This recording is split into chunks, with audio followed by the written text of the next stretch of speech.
Well now, let's lean into a couple of words that shape our world in profound ways. Words we hear in the news, in our workplaces, in discussions about how things ought to be run. I'm talking about power and authority. We often use them as if they mean the same thing, don't we?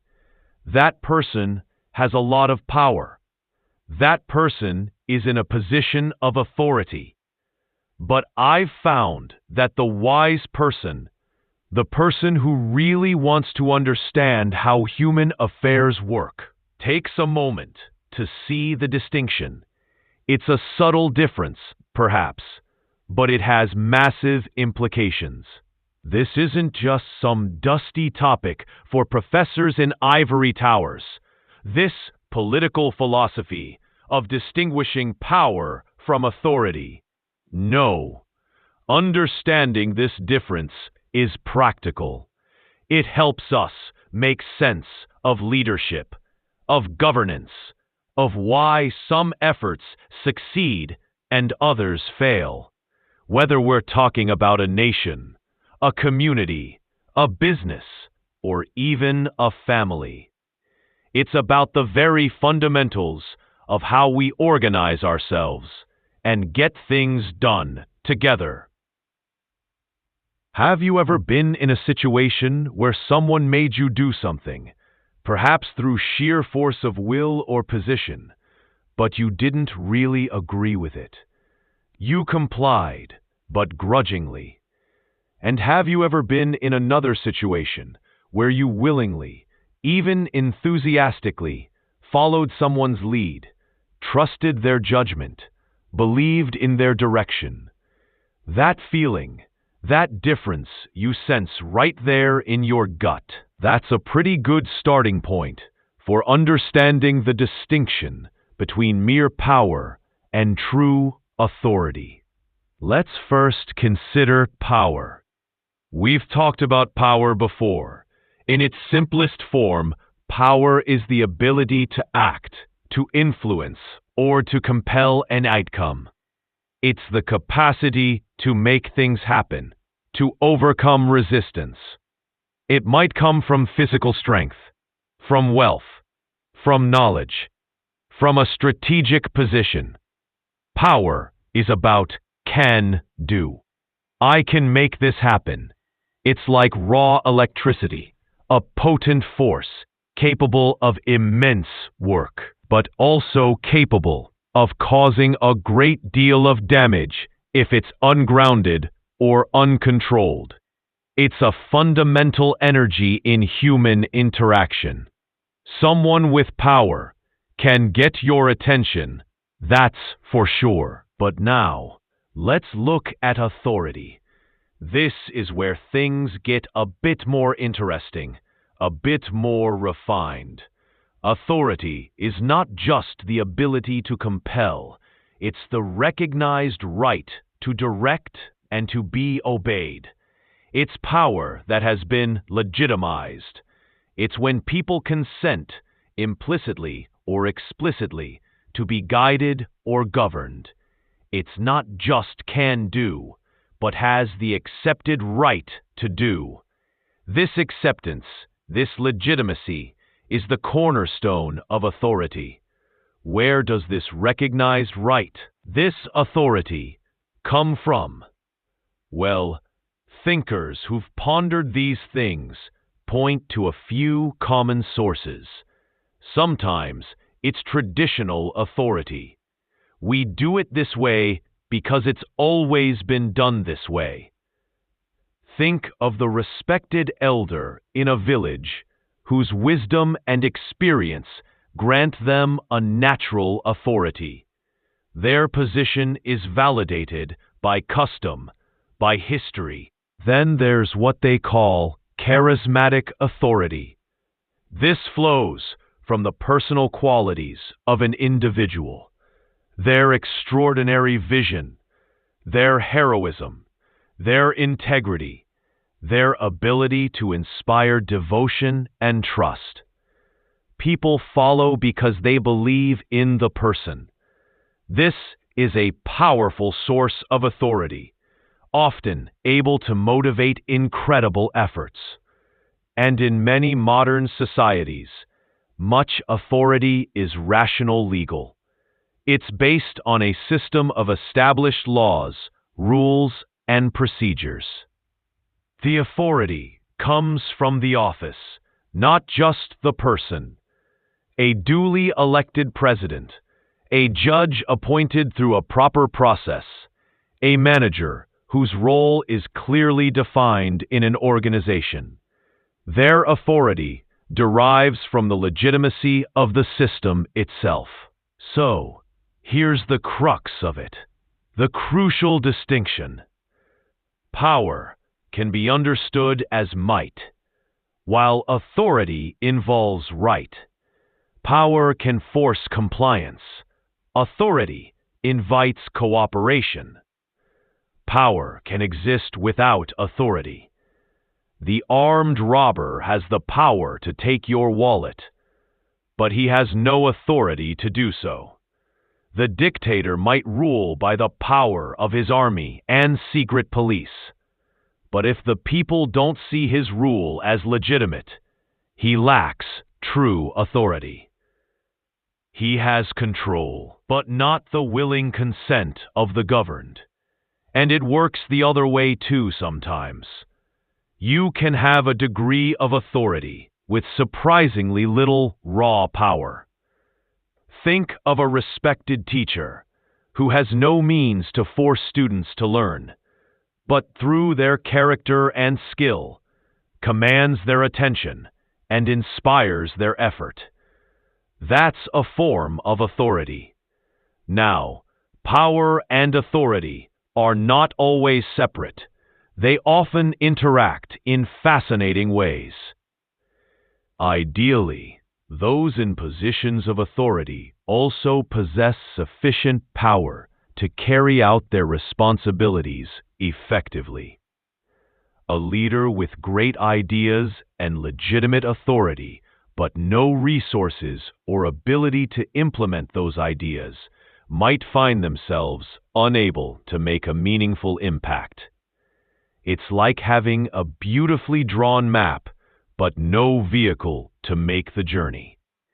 Conversely, power, especially if it aims to be sustainable and constructive, tends to seek legitimacy. It seeks to become authority. The wise wielder of power understands that ruling by force alone is exhausting and unstable. They work to earn the trust and acceptance of those they lead, to transform their power into recognized authority. This is a much more solid foundation. What happens when there's a significant gap between the two? When you have power without authority, you often get instability, resentment, and eventually resistance. It's leadership by coercion, not consent. Think of a manager who relies solely on their title to bark orders, who threatens and intimidates. They might get short-term compliance, but they won't get loyalty, creativity, or the best efforts of their team. It's like trying to steer a ship in a storm by yelling at the waves. And what about authority without power? This can lead to a different kind of problem: ineffectiveness. A leader might be well loved and respected, their position seen as entirely legitimate. But if they lack the necessary resources, the backing, or the means to enforce important decisions or protect the group, their authority can be undermined. They might have the right to lead, but not the might to make things happen. This brings us to something close to my own heart: the idea of earning and maintaining authority. Because while a title or a position might confer a certain degree of initial authority, true Lasting authority, the kind that inspires and endures, is almost always earned, and it must be continually maintained. It's not a one-time achievement.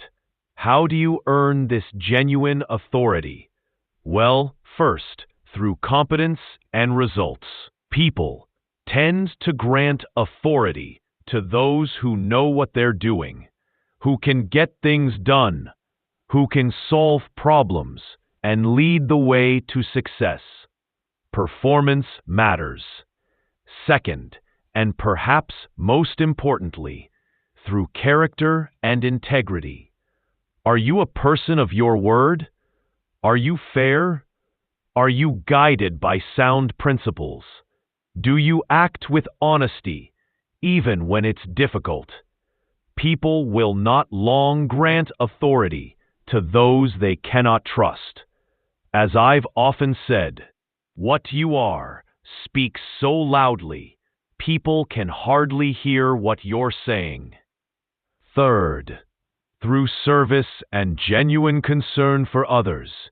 When people believe that you are using your position and your power not just for your own benefit, but for the good of the group, for the well-being of those you lead, they are far more likely to grant you their willing cooperation. Remember that old line. They don't care how much you know until they know how much you care. There's a world of wisdom in that. And fourth, through clear communication and a compelling vision. People need to understand where you're trying to lead them and why it's a destination worth striving for. When a leader can articulate that clearly and persuasively, it builds confidence and grants authority. And just as authority can be earned, it can certainly be lost. Abuse of power, breaking trust, demonstrating incompetence, neglecting responsibilities, acting out of self-interest at the expense of the group. These are sure ways to erode and ultimately destroy any authority you might have had. Authority is like a delicate plant. It needs careful tending. Now, how does this play out in what we might call political life? Using that term broadly to mean any sphere where people are organized and led. In governance of nations, the distinction is critical.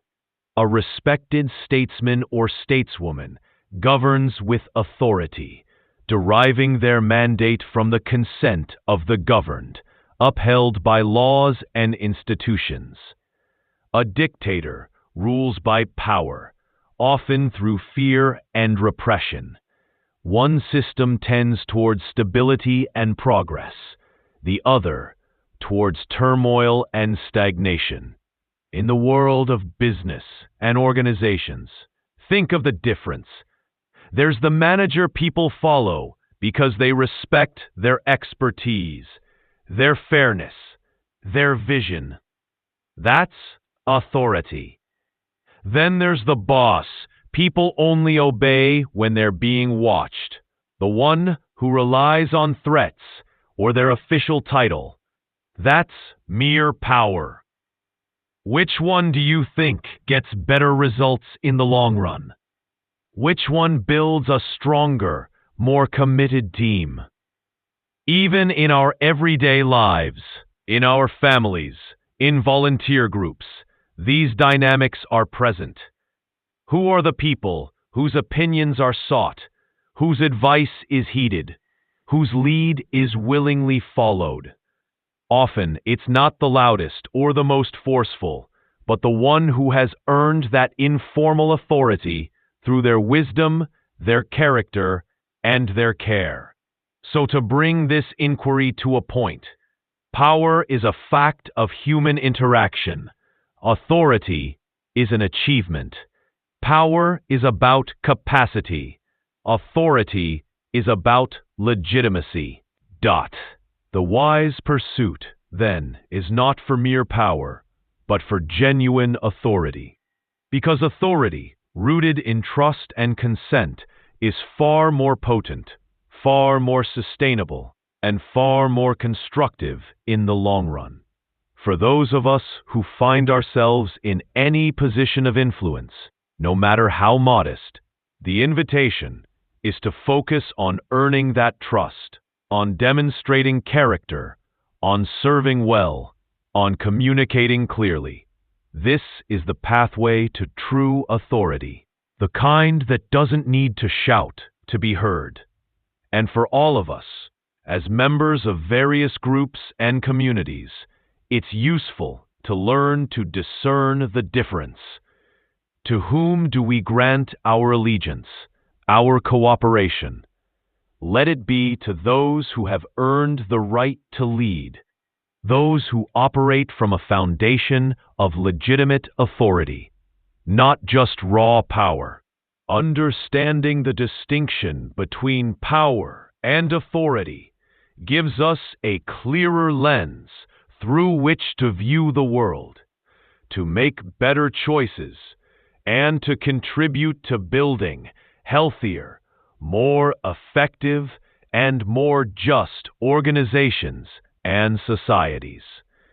It's a simple distinction, perhaps, but like many simple truths, it's a profound one.